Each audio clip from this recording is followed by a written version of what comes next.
The floorboards in this house have memorized the pattern of my grief. They groan under the same soft-footed pacing, morning after morning, a predictable rhythm of solitude. My world is contained within these four walls, a museum of a life deferred. The armchair by the window, its floral chintz faded to a pale ghost of its former self, holds the permanent impression of my body, a testament to thousands of hours spent watching the world go on without me. Dust motes dance in the slanted afternoon light, illuminating the topography of my days. The stack of books I mean to read, the porcelain teacup with a hairline fracture, the silver frame on the mantelpiece holding a picture of a smiling young woman who no longer exists in my life, except as a phantom limb, an ache where a connection used to be. The house smells of old paper, lemon polish, and the faint, sweet scent of regret. Outside, the town of Havenwood, with its manicured lawns and picket fences, exhales a quiet judgment. Every passing car, every child's laugh that drifts through my open window, feels like a dispatch from a foreign country I was once promised a visa to. My days are not entirely without witness. Leo, who lives in the tidy Cape Cod next door, is a quiet fixture in my curated solitude. He's a high school history teacher, a decade younger than my 42 years, with kind eyes and hands perpetually smudged with either garden soil or chalk dust. Our interactions are brief, measured parcels of comfort. This morning, he's at the low stone wall that separates our properties, staking his prodigious tomato plants. "Morning, Alara," he calls out, his voice a gentle intrusion on the silence. "They're threatening to take over. I'll have a basket for you by the weekend." I manage a small smile, stepping onto the porch. "You say that like it's a bad thing, Leo." He chuckles, a warm, genuine sound. "Only for my back. How are you holding up?" His question is never superficial. He sees the tremor in my hand when I lift my mug, the slight drag in my step. "The usual," I say, which is our code for everything and nothing. He nods, understanding that the weight of the unspoken is always heavier than the words themselves. He doesn't push, and for that I am endlessly grateful. It's this quiet kindness that makes the past feel so loud. It echoes in the spaces between his words, a stark contrast to the memory that often ambushes me in the quiet of the afternoon.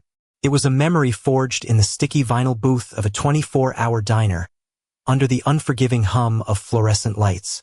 Chloe, my sister, was 22. Her face streaked with tears that dissolved her carefully applied mascara. The acceptance letter to the prestigious law school was on the table between us, a beacon of her future, an invoice for mine. "I can't do it, Alara," she'd sobbed, her voice thick with despair.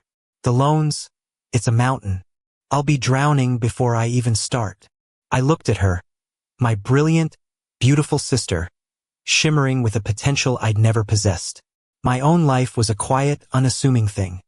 A steady but modest job as a bookkeeper, a small inheritance from our parents that I had carefully nurtured into a respectable nest egg.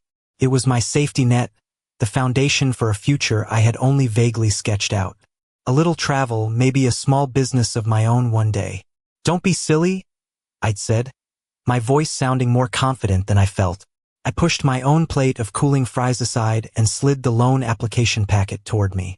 "This is what family does. We lift each other up." The words felt right, noble even. She looked at me, her blue eyes wide with a mixture of hope and disbelief. "But Alara, your savings, everything you've worked for." I'd waved her concern away. "It's just money. You are my sister. Your dream is my dream." The lie tasted like altruism. It wasn't just money. It was my life, my options, my future. But seeing the brilliant, unadulterated joy dawn on her face as she launched herself across the booth to hug me, I convinced myself it was a worthy trade.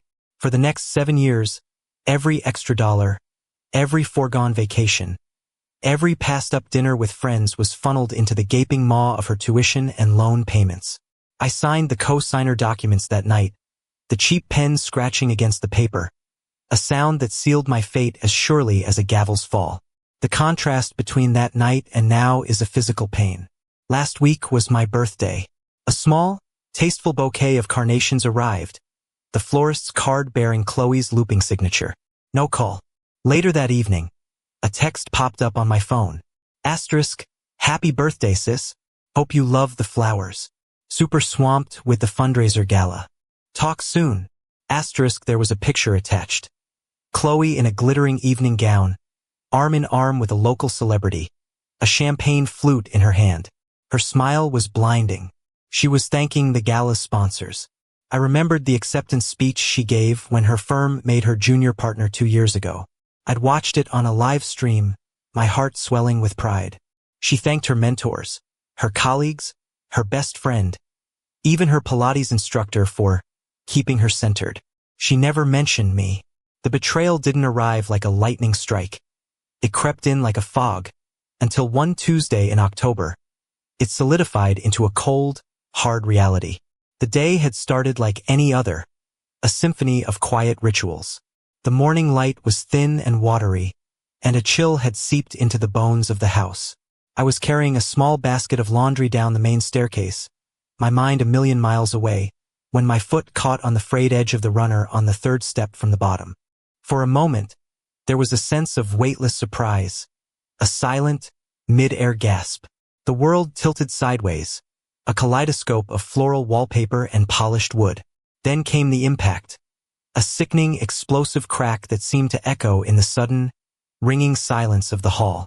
Pain, white-hot and absolute, shot up from my ankle, engulfing my entire leg. I lay in a heap at the bottom of the stairs, the clean laundry scattered around me like fallen petals. The world had shrunk to the throbbing epicenter of my ankle, which was already beginning to swell into a grotesque, purpled knot. Panic clawed at my throat, cold and sharp. I was alone. The silence of the house, usually a comfort, was now a smothering, hostile presence. I had to call for help. I had to call Chloe. The phone was on the hall table a lifetime away. Gritting my teeth against the waves of nausea that washed over me, I began to crawl. Each movement was an agony, my broken bone grinding with a sound that vibrated through my whole body. I dragged myself across the hardwood floor, my fingernails scrabbling for purchase, leaving small, desperate scratches in the varnish. The 10 feet to the table felt like a mile. My breath came in ragged sobs, the dust bunnies under the table mocking my prone form. Finally, my fingers closed around the cool, smooth plastic of the cordless phone. With trembling hands, I pulled it to the floor and pressed the speed dial for Chloe. My one and only speed dial. The electronic tone of the ringing began. A small, hopeful pulse in the suffocating silence. It rang once, twice. My heart hammered against my ribs. A frantic bird trapped in a cage. Asterisk, please, Chloe, pick up. Please. Asterisk, 4 rings. 5. Then the click. Not her voice, but the polished, impersonal cheer of her voicemail. Asterisk, hi, you've reached Chloe Vance. I can't get to the phone right now, but leave a message and I'll get back to you as soon as I can. Have a great day. Asterisk, a sob of pure despair tore from my throat. I tried again, my thumb jabbing the button with frantic energy. The same result.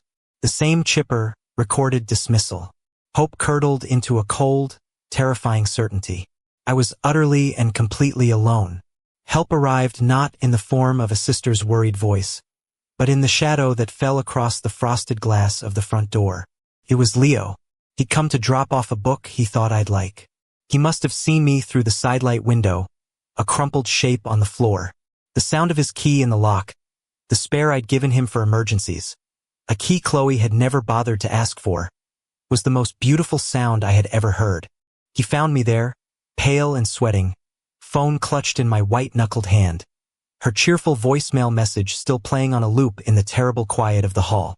The confirmation of my abandonment came 2 hours later, in the sterile, antiseptic-scented emergency room. Leo sat beside me, a quiet, solid presence as the doctor pointed to the X-ray, a ghostly image of my shattered tibia. My phone buzzed on the small table beside my gurney. A text message. It was from Chloe. My heart gave a foolish little leap before the words on the screen brought it crashing down. Asterisk, OMG, just saw your missed calls. In the middle of a huge deposition. Is everything okay? Asterisk, I typed back a simple, desperate reply with shaking fingers. Asterisk, fell down the stairs. Broke my ankle. In the ER. Asterisk, the three little dots indicating she was typing appeared, then vanished, then appeared again. A full minute passed. Finally, her response came. Asterisk, oh my God, that's awful. So sorry. I'm completely slammed. Can't possibly get away.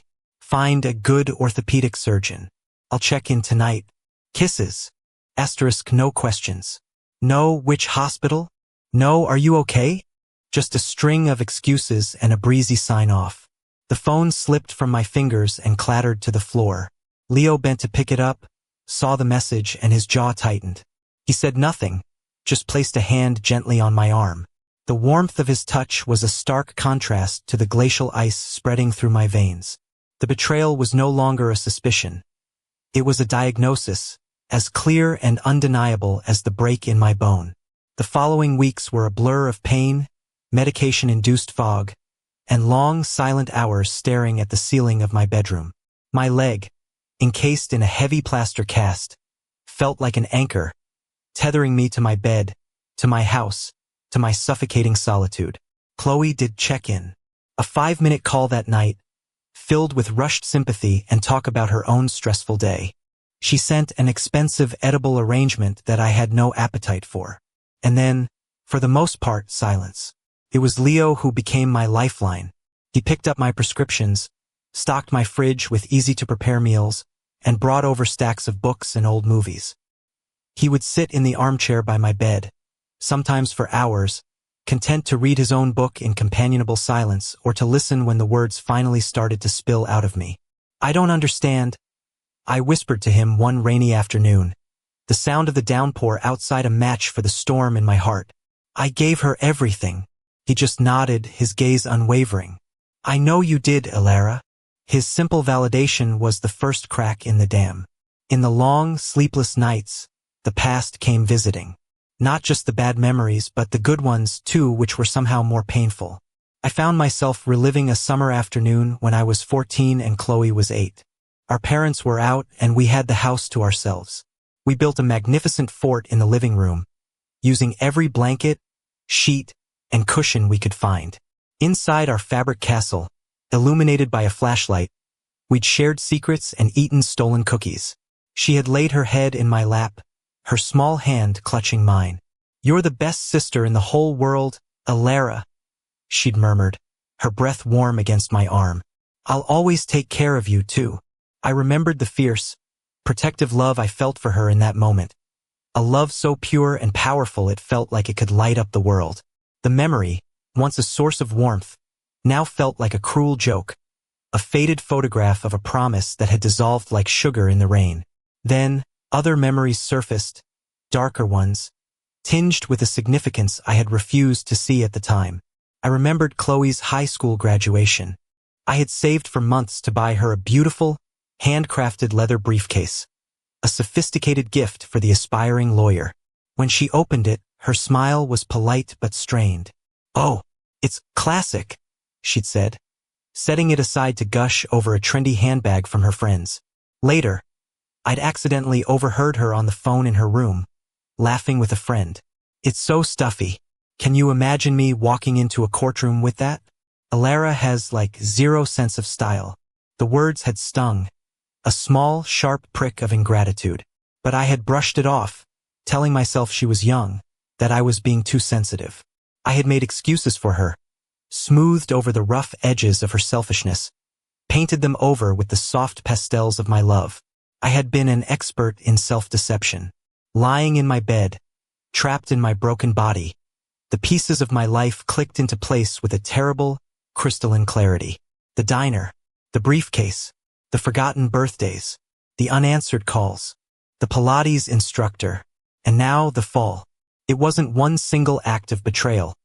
It was 1,000 tiny cuts, a slow, systematic erosion of love and respect. Chloe had never seen my sacrifice as a gift. She'd seen it as her due. I wasn't her sister. I was a resource.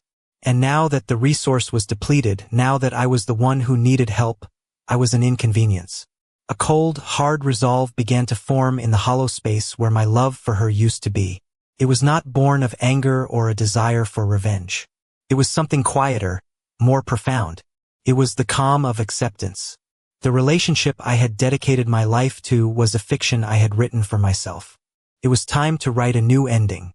The idea came to me in the pre-dawn quiet, that gray hour when the world holds its breath. I looked around my room, at the furniture that had belonged to my parents, at the walls that had held all my secrets. This house was my last major asset, the final piece of the life I had put on hold for Chloe. It was meant to be her inheritance, the final installment in a lifetime of giving. And in that moment, I knew what I had to do. The next afternoon, when Leo came by, I told him, "I'm going to sell the house." He looked at me, his expression unreadable for a moment. Then he nodded slowly. "Okay." He didn't ask why. He didn't tell me I was crazy. "And the money?" I continued, my voice steady. "I'm not keeping it. I'm giving it away." I explained my plan, the nascent idea of starting a small foundation, a scholarship fund for local kids who wanted to go to college but didn't have a sister to bankroll their dreams. Kids from Havenwood who deserved a chance. Leo listened, and when I was finished, a slow smile spread across his face. "That," he said, his voice soft with something that sounded like pride, "is a wonderful idea, Alara. How can I help?" The execution was a whirlwind of liberating activity. With Leo's help, I found a real estate agent who understood the urgency and the mission.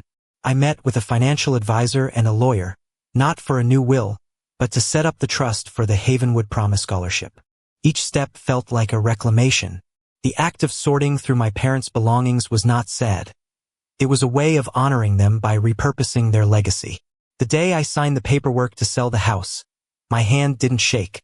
The pen felt light, an instrument of creation, not obligation. I met the young couple who were buying it, their eyes shining with the same dreams I once had. I felt no envy, only a quiet satisfaction. The final act was a meeting at the local community center with the newly appointed board of the scholarship fund, Leo, the high school principal, and a retired judge. As I signed the check that transferred the entire proceeds from the sale of my house into the foundation's account, a feeling of profound peace washed over me. It was done. I was free. Chloe found out a month later. She arrived on a Saturday morning, her sleek silver convertible pulling up to the curb of my new, much smaller apartment. She didn't knock. She hammered on the door, her fist pounding against the wood. When I opened it, she pushed past me, her face a mask of furious disbelief. "What have you done?" she demanded, her voice shrill. She waved her phone in my face, an email from a cousin who had seen the real estate listing. "You sold our house, our family home." Her concern wasn't for me, for my well-being or why I might have made such a drastic choice. It was for the asset. "Are you in trouble? Do you need money? Why didn't you call me?" The questions were an accusation, a performance of sisterly duty she had long since abandoned. "I'm fine, Chloe," I said, my voice unervingly calm. "I didn't need money." She stared at me, her perfectly sculpted eyebrows knitting together. "Then where is it? The money from the sale?" Her eyes darted around my small, tidy living room, as if looking for piles of cash. My internal monologue was a quiet hum beneath the storm of her anger. She sees only what is lost to her, I thought. She cannot see what has been gained. "I gave it away," I said, the words simple and clean. "I started a scholarship fund for local students." The color drained from her face. For a moment, she was speechless, her jaw working silently. From the corner of my eye, I saw Leo step out onto his porch across the street, a silent, validating presence. "You what?" she finally hissed, the words dripping with venom. "That was my inheritance. Our inheritance. How could you be so selfish?" And there it was, the word, selfish. After a lifetime of self-denial, of putting her first, I was being called selfish for finally choosing my own path. I almost laughed. "It was my house, Chloe, paid for with my money. The same money that paid for your law degree."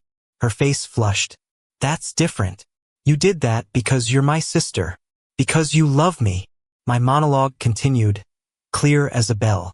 "She uses love as a currency, a tool of manipulation." "I did," I said, my voice soft but firm. "I loved you very much. But love is not a blank check, Chloe. And my account is finally closed. She stared at me, seeing not her sister, but a stranger. The entitlement in her eyes slowly curdled into a cold, hard rage. You will regret this, she spat, and then she turned and stormed out, the slam of my apartment door rattling the windows. A year has passed. My new life is smaller in scale but infinitely larger in meaning. The apartment is bright and airy, filled not with the ghosts of the past, but with the vibrant colors of my own paintings, a hobby I've rediscovered. My ankle has healed, leaving only a faint ache on rainy days, a physical reminder of the break that set me free. Most afternoons, I'm at the community center, helping the scholarship board review applications. Last week, we awarded our first 4 scholarships. I sat with the students and their families, watching their faces light up with the same joy I once saw on Chloe's face in that diner booth. But this joy was different. It was pure, untainted by expectation or entitlement. It was a gift, freely given, with no strings attached. Leo is often by my side, a partner in this new chapter. We go to local concerts, we take long walks in the park, and his easy laughter has become the soundtrack to my days. I no longer think of Chloe with bitterness. I think of her with a kind of detached pity. She is still out there, climbing her ladders, collecting her accolades, surrounded by people but fundamentally alone in her transactional world. She doesn't understand that my true legacy wasn't the house or the money. My sacrifice wasn't the 7 years of payments. It was the 40 years I spent believing that my worth was measured by what I could give to her. My real legacy is here, in the sound of a student's excited chatter about their future, in the warmth of a true friend's hand in mine, in the quiet, unshakable peace I feel when I wake up each morning. I freed myself not from a financial debt, but from the emotional debt of a one-sided love. And in doing so, I didn't just give a gift to a few deserving kids. I finally, after all these years, gave one to myself.